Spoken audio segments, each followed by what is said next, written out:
Assalamualaikum warahmatullahi wabarakatuh. Perkenalkan, nama saya Nur Cahya Dewi, nomor induk mahasiswa 111910104.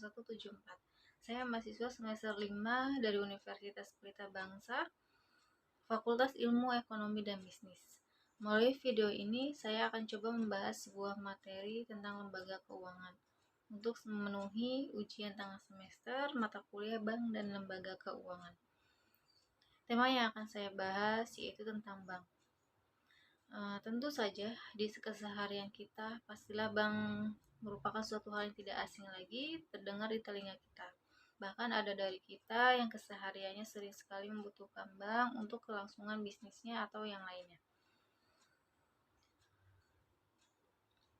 Jadi sebenarnya apakah bank itu? Mari kita bahas dari sejarah bank itu sendiri. Bank pertama kali didirikan dalam bentuk seperti sebuah firma pada umumnya pada tahun 1690. Pada saat kerajaan Inggris berkemauan merencanakan membangun kembali kekuatan armada lautannya untuk bersaing dengan kekuatan armada laut Perancis, akan tetapi pemerintah Inggris saat itu tidak mempunyai kemampuan pendanaan. Kemudian berdasarkan gagasan William Paterson yang kemudian oleh Charles Montagu direalisasikan dengan membentuk sebuah lembaga intermediasi keuangan yang akhirnya dapat memenuhi dana pembiayaan tersebut hanya dalam waktu 12 hari. Dalam perjalanan sejarah kerajaan pada masa dahulu, untuk penukaran uang dilakukan antara kerajaan yang satu dengan kerajaan yang lain. Kegiatan penukaran ini sekarang dikenal dengan nama pedagang valuta asing. Kemudian perkembangan selanjutnya, kegiatan operasional perbankan berkembang lagi menjadi tempat penitipan uang atau yang disebut sekarang ini kegiatan simpanan. Kegiatan perbankan bertambah dengan kegiatan peminjaman uang. Uang yang disimpan oleh masyarakat oleh perbankan dipinjamkan kembali kepada masyarakat yang membutuhkannya. Jasa-jasa bank lainnya menyusul sesuai dengan perkembangan zaman dan kebutuhan masyarakat yang semakin beragam. Selanjutnya saya akan menjelaskan beberapa dari kegiatan usaha bank. Yang pertama, menghimpun dana, yaitu kegiatan ini merupakan kegiatan membeli dana dari masyarakat dengan menawarkan berbagai jenis simpanan. Contohnya tabungan, giro, dan deposito.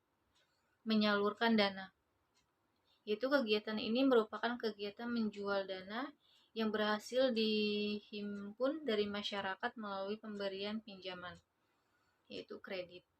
Memberikan jasa-jasa lain, yaitu kegiatan menunjang untuk mendukung kelancaran kegiatan, contohnya pelayanan transfer uang antar bank. Untuk melalui usahanya, pastilah bank harus memiliki modal.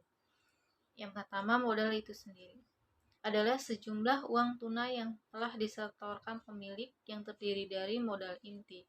Modal inti itu juga merupakan modal disetor dan cadangan yang dibentuk dari laba setelah pajak.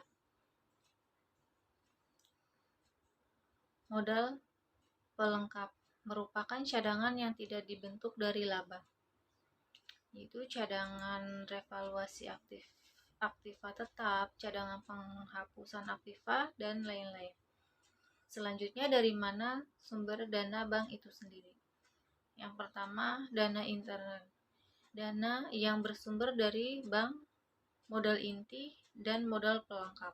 Dana ekstern. Dana yang berasal dari masyarakat luas, yaitu giro, tabungan, deposito. Dana yang bersumber dari lembaga lainnya, yaitu kredit likuiditas Bank Indonesia. Pinjaman antar bank. Pinjaman dari bank-bank luar negeri, surat berharga, pasar uang. Selanjutnya, seperti hal yang sudah saya singgung tentang beberapa kegiatan usaha bank, saya akan mencoba membahas lebih dalam tentang hal tersebut. Usaha bank yang paling pertama kita gunakan setelah membuka rekening di bank tersebut adalah menyimpan uang atau menabung di bank tersebut, atau bisa juga disebut simpanan tabungan. Menurut undang-undang, Perbankan Nomor 10 Tahun 1998, tabungan adalah simpanan yang penarikannya dapat dilakukan menurut syarat-syarat tertentu yang disepakati, tetapi tidak dapat ditarik dengan cek atau bilet giro atau alat lainnya yang dipersamakan. Kegiatan usaha bank tersebut merupakan salah satu cara bank untuk menghimpun dana nasabah yang nantinya di mana akan disalurkan kembali kepada para nasabah yang membutuhkan dengan berbagai jenis usaha bank lainnya. Contohnya seperti kredit usaha rakyat. Atau pada saat kita ingin membeli mobil, kita dapat menggunakan jasa finance dari bank. Atau pada saat kita ingin membeli rumah, kita dapat memanfaatkan jenis usaha bank yaitu KPR. Selain simpanan tabungan, pihak bank juga mempunyai cara lain untuk menghimpun dana nasabah melalui jenis kegiatan usaha lainnya seperti simpanan deposito. Menurut Undang-Undang Perbankan Nomor 10 Tahun 1998, deposito adalah simpanan yang penarikannya hanya dapat dilakukan pada waktu tertentu berdasarkan perjanjian nasabah penyimpanan dengan bank. Untuk deposito sendiri juga memiliki beberapa jenis yang dapat kita sesuaikan dengan kebutuhan kita masing-masing, seperti deposito berjangka, deposito automatic rollover, sertifikat deposito, deposito on call. Untuk dapat memilih jenis deposito yang tepat untuk diri kita, maka kita harus memahami jenis-jenis deposito tersebut. Yang pertama, deposito berjangka. Deposito berjangka merupakan produk simpanan yang memiliki jangka waktu. Penarikannya hanya dapat dilakukan pada waktu tertentu sesuai tanggal yang dijanjikan antara deposan dan bank. Jangka waktu deposito biasanya bervariasi, mulai dari 1 bulan, 3 bulan, 6 bulan, 12 bulan, sampai 24 bulan. Deposito berjangka diterbitkan atas nama baik perorangan maupun lembaga. Penarikan bunga deposito berjangka dapat dilakukan secara tunai maupun pemindah bukuan, dan setiap bunga deposito dikenakan pajak dari jumlah bunga yang diterimanya. Yang kedua, deposito automatic rollover. Deposito automatic rollover yaitu bentuk lain dari deposito berjangka, di mana simpanan masyarakat dalam bentuk deposito yang telah jatuh tempo sesuai dengan jangka waktu yang diperjanjikan, namun pihak deposan belum mengambilnya, maka secara otomatis akan dilakukan perpanjangan waktu tanpa mengganggu persetujuan dari deposan. Simpanan tabungan dan simpanan deposito secara umum memiliki sifat yang sama, yaitu sama-sama untuk menghimpun dana nasabah yang dimana nanti akan disalurkan kembali dengan berbagai macam jenis usaha bank lainnya.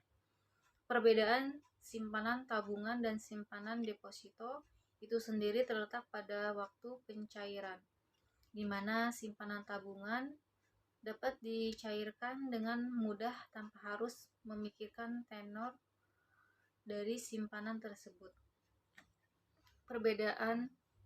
Berbeda dengan simpanan deposito. Deposito memang memiliki bunga yang lebih besar daripada simpanan tabungan. Hanya saja deposito tidak sesimpel simpanan tabungan dikarenakan waktu untuk pencairan dana sangat terbatas. Karena harus sesuai dengan tenor yang telah dipilih saat akan mengajukan deposito itu sendiri, dan untuk bank konvensional atau non-syariah, pencairan dana sebelum waktu tenornya, maka nasabah dapat dikenakan biaya tambahan. Mungkin cukup sekian pembahasan tentang bank dari saya. Saya berharap dengan pembahasan ini kita dapat lebih mengetahui bahwa bank bukan hanya tempat untuk menyimpan uang ataupun meminjam uang. Bahkan bank juga memiliki banyak manfaat lainnya untuk membantu kita dalam berbisnis, dan dengan memilih jenis usaha bank yang tepat untuk dapat membantu mengembangkan usaha kita atau membantu kita untuk berinvestasi. Sekian dari saya. Wassalamualaikum warahmatullahi wabarakatuh.